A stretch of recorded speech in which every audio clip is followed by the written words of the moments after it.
ধন্যবাদ। আপোনালোকক অৱগত কৰা হ'ল যে আজি কংগ্ৰেছ দল, ৰাইজৰ দল, অসম জাতীয় পৰিষদ দল, APHLC দল, CPIM দল, CPIM দলৰ নেতাসকল, প্ৰতিনিধিসকলৰ লগত আমাৰ AICC Senior Observer DK Shiv Kumar ji, Bhupesh Baghel ji, Bandhu Tirki ji, Jitendra Singh Damaria এটা গুৰুত্বপূৰ্ণ বৈঠকত তেওঁলোকে ভাগ ল'ব আৰু আমাৰ বৈঠক সম্পূৰ্ণ হৈ যোৱাৰ পিছত আমি সকলোৱে সাংবাদিকসকলৰ লগত আমাৰ ক'বলগীয়া কথাখিনি প্ৰকাশ কৰিবলৈ সংবাদমেল আয়োজন কৰিছোঁ আৰু আমাৰ সকলোৰ লগত যি আলোচনা হ'ল, ব্যাপক চৰ্চা, ব্যাপক আলোচনা, সকলোৱে অসমৰ বিভিন্ন প্ৰান্তৰ পৰা অহা আমাৰ প্ৰতিনিধিসকলে কৈছে যে অসমৰ জনসাধাৰণে অসমৰ আমাৰ বিভিন্ন স্তৰত কাম কৰা মানুহবোৰে চৰকাৰৰ লগত থকা মানুহবোৰ, যিখিনি আমাৰ ব্যৱসায়ীসকল আছে, শ্ৰমিকসকল আছে, খেতিয়কসকল আছে, মহিলাসকল আছে, যুৱকসকল আছে, বিভিন্ন জনগোষ্ঠী, জনজাতি, উজনি অসম, নামনি অসম, বাৰাক হিলছ, চাৰিওফালে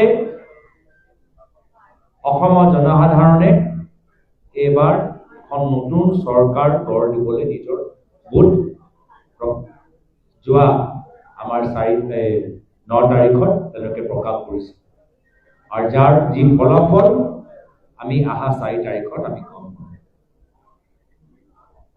আৰু কেনেদৰে ভোটিং দিনৰ পৰা আজিলৈ বিজেপি চৰকাৰে কেনেদৰে এটা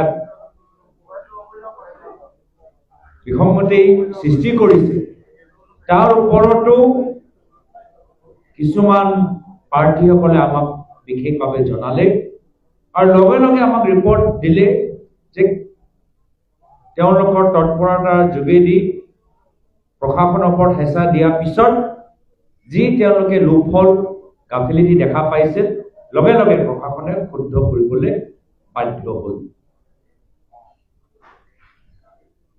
একেৰাহে আৰু আমি সকলোৱে সামূহিকভাৱে আমি একগোট হৈ নিৰপেক্ষভাৱে ভোটৰ গণনা হওক, তাৰ বাবে আমি প্ৰস্তুত হৈ থাকিব লাগিব।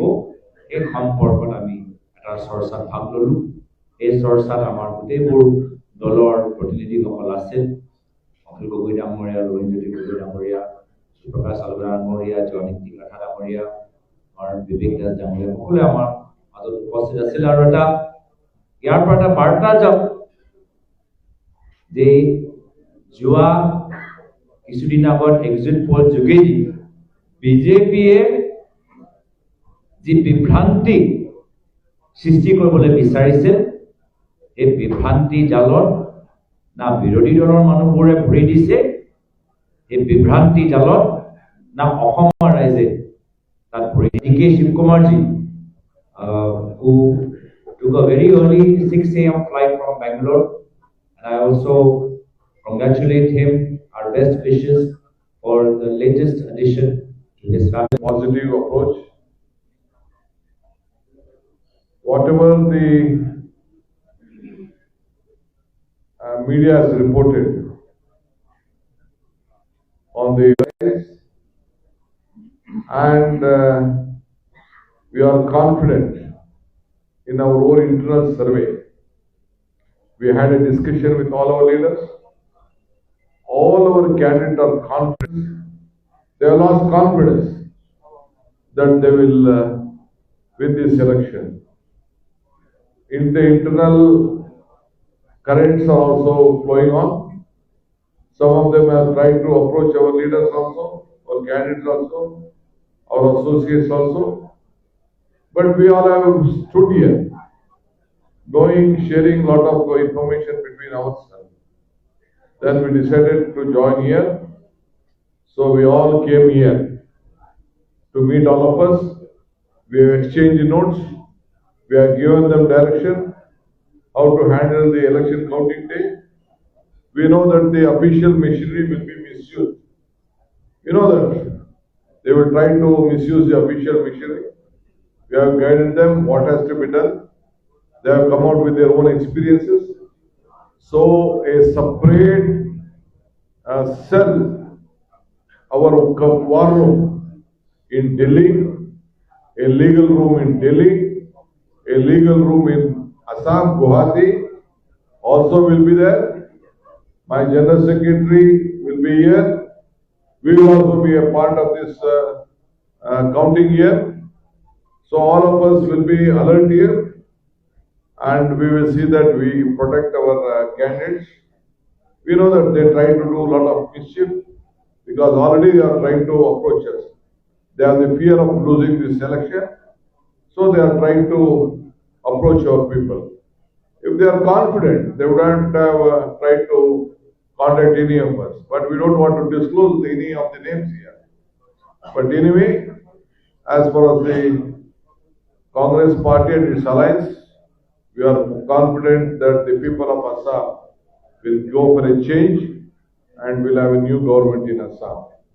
Apart from us, though the central government is also trying to help in various ways, here we know that how all it has happened, but still people of Assam have decided to have a change and we are waiting for the fourth result. We all will be alert on the situation and will handle any type of situation which may come ahead. So I thank the people of Assam for having a smooth and safe election. Rest our General Secretary will take on the mic. Thank you, Shiv-Kumar Sahab. We've got our former Chief Minister, Ramesh Bangia Sahab, with us.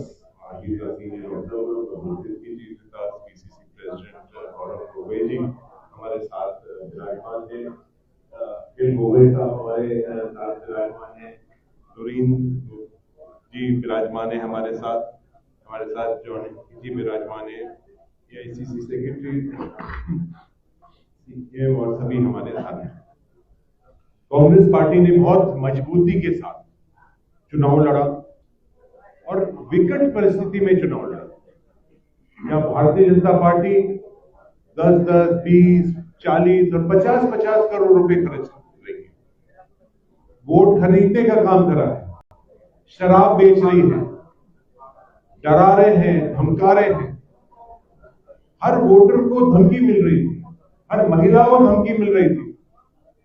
जो क्षेत्र के अंदर कोई अधिकारी है, कोई teacher है, कोई पटवारी है, कोई नर्स है, उसके ऊपर उसको धमकी मिल रही थी। इस तरह का चुनाव इन्होंने लड़ा। कांग्रेस पार्टी खड़ी रही। हमारे प्रदेश कांग्रेस कमेटी के अध्यक्ष गौरव गोगोई जी ने इस चुनाव कैंपेन के अंदर उनके नेतृत्व में ये चुनाव हुआ। उनके साथ साथ हमारे अलायंस पार्टी, खासतौर से भाई अखिल जी, नूरीन जी और सभी हमारे जो साथी हैं, उन सबों ने और साथ मिलकर चुनाव लड़ा।